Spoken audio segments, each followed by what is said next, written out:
Hello beautiful people, my name is Bridget and welcome back to my channel. Hope you're having an awesome day, and today's video is going to be monthly favorites and fails for March 2019. I know we're into April a little bit, but I figured this is probably the last chance we're going to have to do a monthly favorites because I don't think I'm going to be buying anything in April other than lashes because those are important. So today I want to do my monthly favorites and fails. As always, I do not do any of these products in order. The fails are mixed in with the favorites, and these are my personal opinions. If we disagree on something, it's cool. It's just makeup. It's not that serious. And now let's get into the video. Okay guys, we don't need a super long intro. Let's go ahead and get started. So the first thing is the Orb of Light palette from Black Moon Cosmetics. I recently did a video giving my first thoughts on a bunch of new palettes in my collection, and this is one of them from that video. I'll leave the video linked down below for you.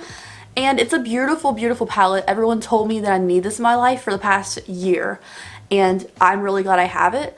It's beautiful, but it is all matte, and I need like a little bit of shimmer on my lid. I feel like I need something. I wish this right here was a shimmer, and maybe this color was put in this spot instead. But the mattes are really pretty, and this mustardy shade kills me. So I'm still happy with this. I'm going to figure out, like, am I going to keep using it for videos or use it off camera? Because when I'm on camera, I prefer to just use one palette and nothing else in my lid, so it's easy for you to recreate.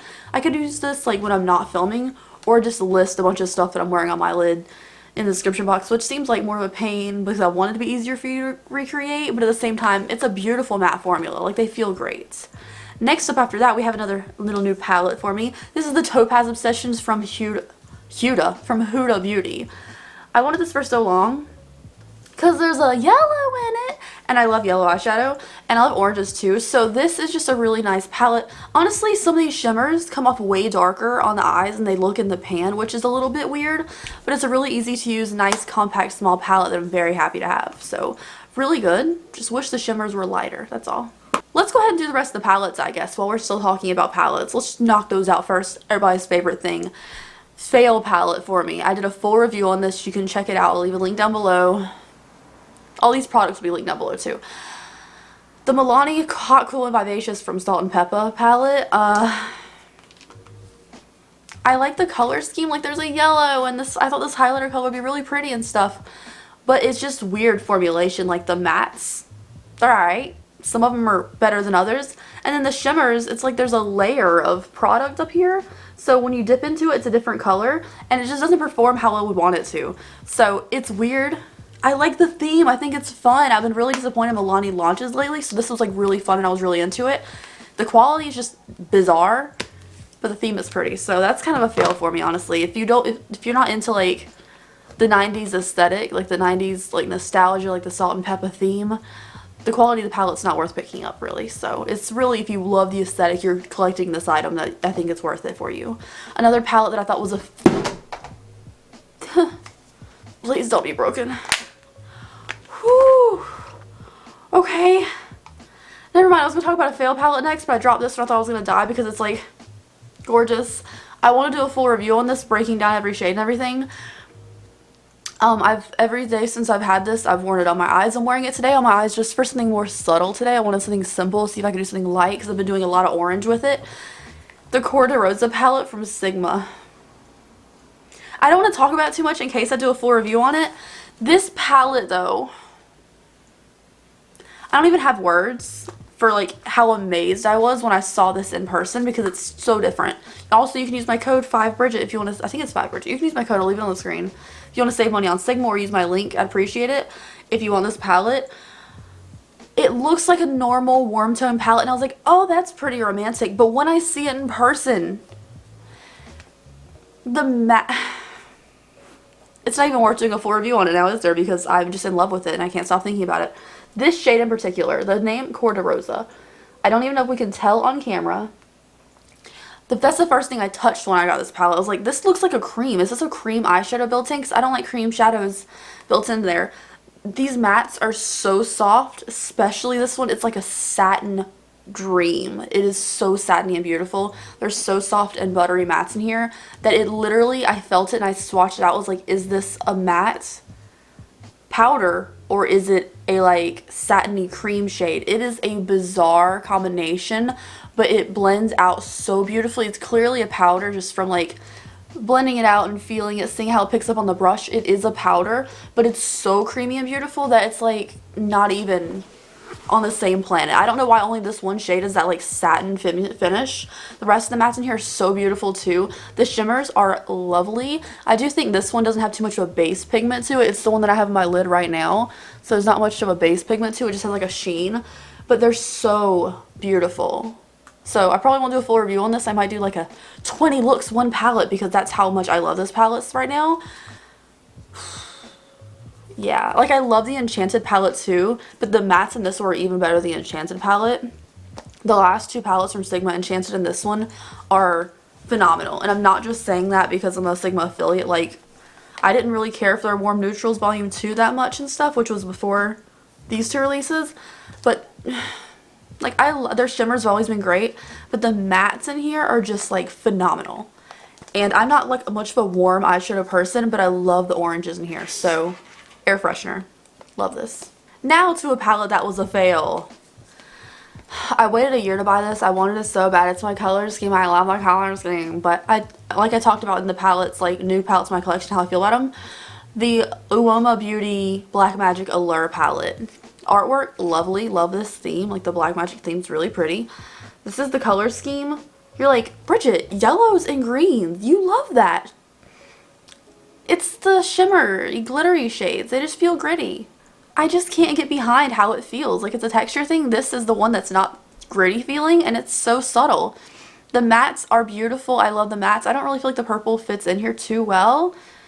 I mean, it's okay. It kind of fits in there alright, but like, the peach and the purple seem off for me. The mattes are so good. Like, the yellow and the green and the red matte are so nice, but these just feel gritty, and I feel like half the palette is just like, that's a weird texture. I'm probably going to fall out under my lid with that, so it's disappointing. It's disappointing. If you guys saw my palette declutter video, this was in there and so was the Milani one. They're just not what I want right now. After that, boom, boom, boom. Not an eyeshadow palette. We're done with eyeshadow palettes.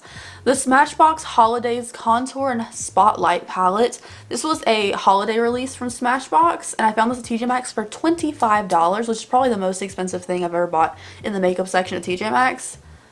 But this is what it looks like. I've been wanting to try more contouring things. 2019, I was a connoisseur of setting powders. 2020, I want to try new cool tone contour colors. So this is one that I saw and I was like, ooh, I could probably use a lot of these shades. Not too crazy about the highlighters in here, but overall, like, you have like a nice bronzery shade. You have more of a cool tone contour color here. A couple of the highlights look nice. Like, there was one shade in here. Oh, yeah, this one right here, I feel like I could carve out with my sponge underneath my contour to make it really crisp. So overall, I was like, yes. At least the middle row right here, these are the three shades that I want out of this palette. And I haven't tried too much Smashbox stuff before. And honestly, I used the bronzer today as my contour because I felt like my eyeshadow was a little bit like bronzier. I wanted to like keep it kind of warm on my cheeks a little bit, even though it's very subtle. And I feel like it worked. I feel like when I put this bronzer all over my face with a big fluffy brush the other day, it came out kind of chalky and didn't look fantastic. But I'm optimistic about how this is. And it's kind of bulky and kind of big. I kind of just want the middle row here. But the packaging is super fun and cool. So I love like the trippiness of it. I thought it was fun. No regrets so far, but I need to like test it more before I give you like a in-depth was it worth $25 review. Next up after that is a powder blush from Laura Mercier. It's in Rosé. It's my blush today. It's my blush a lot of days because it's a pink. And I like a pinkier blush, so you know it's pinky, not like mauve or like rosacea or anything. It's just so pretty. And these blushes are pigmented but not overwhelming. There's no kickback in the pan. They're very well pressed. And I feel like it's one of these blushes that's going to last me forever. So I like the nice sleek packaging. It does show every fingerprint in the world, which is annoying, but I love it. Like, I love Laura Mercier's products. They're so expensive, but they're so good. Speaking of Laura Mercier, I do have one other thing from her. It's the new hydration primer, the Pure Canvas primer. There's a ton of these. There's like 6 different options, but hydration is what I need because I have very dry skin, and it's nice. I do like it more than their older version. You can find the older version at TJ Maxx. It's like in a brown or grayish tube. These come in colors now. I love the hydration. It's very liquidy. It's a little bit goes a long way with the newer one compared to the old one, and it's nice. I don't know. It's silicone free and everything. So they have like an illuminating one and they have like a blurring one. They have a protection one with sunscreen. There's tons of different ones, but of course I want hydration. Alright, next up is a foundation. I went back and forth on what I think about this. I tried a whole video. I did like a whole face of Stellar Beauty products. The powder, very messy. The concealer, there is no fair concealer shade. And this is, like, the primer was okay, it felt velvety and smooth. But this is the one thing I was like, did I like this or not? And every time I watched the video again, I was like, wow, my skin looked really nice. So the foundation from Stellar Beauty, this is an L01.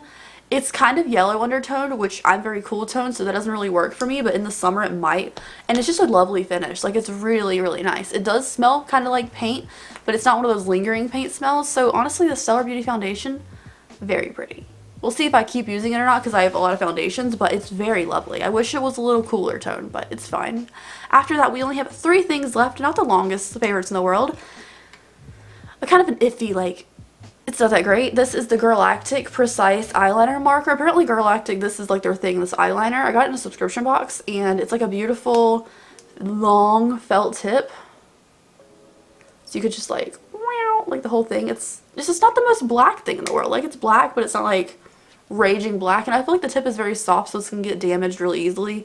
Just not my favorite. It does fade in the inner corner of my eye pretty fast, and it wants to bleed in the lines of my hand, so not my favorite eyeliner. I'm gonna use it just because it's already open, but I wouldn't purchase it, go out of my way. If it got a subscription box, maybe I'll use it, but I would never purchase it, like, out of my way and do it. The next thing is the lipstick that I'm wearing.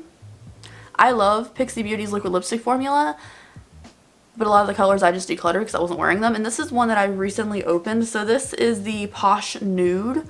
It's in collaboration with Mariam McQuillage. You can read that. I don't know. It's a pretty color. It's a little more camel-y colored, a little more orangey than I was hoping for. It looks cooler in the container than it does on my lips. But with the smooth applicator, the teardrop applicator, a little bit with this lipstick goes a long way, and I think it's really pretty. So it does dry down matte. It's very comfortable. Pixi's lipstick formula, liquid lipstick formula, is very, very comfortable and lightweight. So it's nice. I just wish it was as cool toned as it looked in the container. It feels a little more warm on my lips, a little more orangey, pulling. Makes my teeth look a little more yellow. The other liquid lipstick is the cor-de-rosa liquid lipstick. So they came out with some glosses and one liquid lipstick. So this is the one liquid lipstick. This is the cor-de-rosa namesake color from Sigma. And I love Sigma's wand because it's like very precise little doe foot. And this liquid lipstick, again, is a little more on the orangier side, but so is the palette. And I feel like it's just fun color. And I love their liquid lipstick formula as well. This one is not quite as lightweight as the Pixi. Well, the Pixi is very like, you don't wearing lipstick feeling.